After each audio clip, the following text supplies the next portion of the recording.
Assalamualaikum warahmatullahi wabarakatuh. Halo semuanya, perkenalkan nama saya Rian Irawan. NIM saya 2105040043. Pada video kali ini, saya akan coba menjelaskan tentang pengantar hukum dagang. Sebelumnya, saya mengucapkan terima kasih kepada Ibu Marniarani, SHMH, yang telah memberikan saya kesempatan untuk menjelaskan tentang pengantar hukum dagang.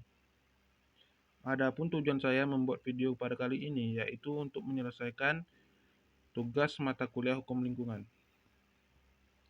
Baiklah, tanpa memperpanjang waktu, saya akan masuk ke materi yang pertama, yaitu tentang pengertian hukum dagang. Hukum dagang adalah serangkaian norma yang mengatur tingkah laku manusia yang turut melakukan perdagangan yang bertujuan mendapatkan keuntungan.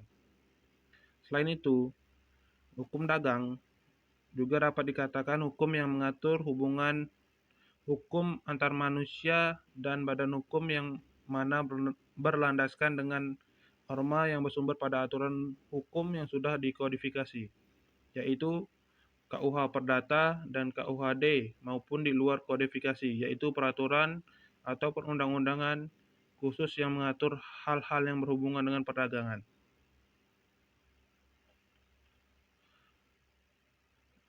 Baiklah, saya akan masuk ke materi yang kedua, yaitu tentang sejarah hukum dagang. Sejarah hukum Romawi, hubungan antar warga diatur dalam Corpus Juris Civilis, yaitu hasil karya perundang-undangan yang diprakarsai oleh Kaisar Justianus. Peraturan perundang-undangan ini mengatur hubungan keperdataan antar warga. Sementara itu, arus perpindahan penduduk, khususnya kaum pedagang, dari satu tempat ke tempat lainnya sangat cepat, sehingga muncullah kota-kota dagang di kawasan benua Eropa. Ketentuan dalam Corpus Juris Civilis dilaksanakan tidak memadai lagi untuk mengatur hubungan antar dagang, baik antar sesama penduduk maupun kaum pedagang. Oleh karena itu, hubungan antar pedagang diatur berdasarkan kebebasan berkontrak dan keputusan pengadilan dagang atau jurisprudensi. Hal inilah yang dijadikan hukum kebiasaan oleh para pedagang dan penduduk dalam melakukan transaksi bisnis. Baiklah, saya akan masuk ke materi yang ketiga, yaitu tentang sumber-sumber hukum dagang.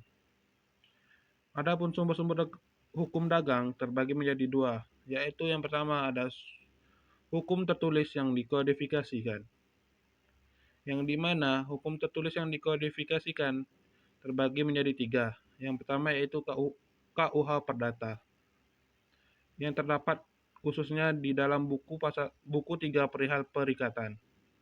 Yang kedua, Kitab Undang-Undang Hukum Dagang atau KUHD. Yang ketiga, peraturan di bidang perdagangan di luar KUHD, seperti koperasi, paten merek, perum, perjan, persero, perusahaan negara, dan lain-lain. Adapun sumber hukum dagang yang kedua yaitu hukum tertulis yang belum dikodifikasi, yaitu peraturan-peraturan khusus yang mengatur hal-hal yang berhubungan dengan perdagangan. Baiklah, saya akan masuk ke materi selanjutnya tentang subjek hukum dagang. Subjek hukum dagang juga terbagi menjadi dua. Yang pertama yaitu manusia atau individu. Arti manusia sebagai subjek hukum yaitu manusia pribadi atau naturalized person sebagai subjek hukum mempunyai hak dan mampu menjalankan hak yang dijamin oleh hukum yang berlaku. Menikmati hak-hak kewarganegaraan tidaklah bergantung pada hak-hak kenegaraan, yang mana tertera dalam pasal 1 KUH Perdata. Seorang anak yang ada dalam kandungan seorang perempuan dianggap sebagai telah lahir bila mana kepentingan si anak mengkehendakinya. Dan apabila si anak itu mati sewaktu dilahirkan, dianggap ia tidak pernah ada, yang mana tertera di dalam pasal 2 KUH Perdata. Adapun badan hukum dagang yang kedua yaitu badan hukum atau rights person. Badan hukum merupakan kumpulan manusia pribadi atau naturalized person atau kumpulan badan hukum seperti perusahaan terbatas, Koperasi sesuai Undang-Undang Nomor 25 Tahun 1992 dan lain-lain. Adapun kesimpulan yang bisa saya ambil dari materi yang saya jelaskan, yang pertama yaitu hukum dagang adalah serangkaian norma yang mengatur tingkah laku manusia yang turut melakukan perdagangan yang bertujuan mendapatkan keuntungan. Kodifikasi hukum perdata atau kode sivil dan hukum dagang atau kode de commerce Prancis tidak jauh berbeda dengan kodifikasi di Belanda, yaitu hukum perdata Burgerrecht Wetboek dan hukum dagang Wetboek van Koophandel. Demikian juga pada waktu Belanda menjajah Indonesia, maka di daerah jajahnya berdasarkan asas-asas konkordasi diberlakukan ketentuan hukum Prancis, yaitu KUHD dan KUH Perdata. Sumber hukum dagang diantaranya adalah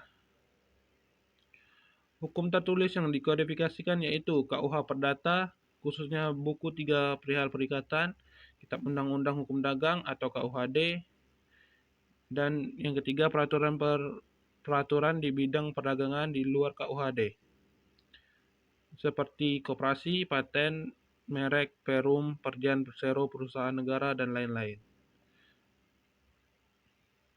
Hukum tertulis yang belum dikodifikasikan, yaitu peraturan-peraturan khusus yang mengatur hal-hal yang berhubungan dengan perdagangan.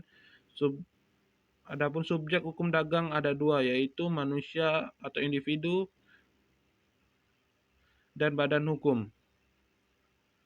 Sekian saja video dari saya. Apabila masih banyak kekurangan, saya mohon maaf. Saya tutup dengan wabillahi taufiq wal hidayah. Wassalamualaikum warahmatullahi wabarakatuh.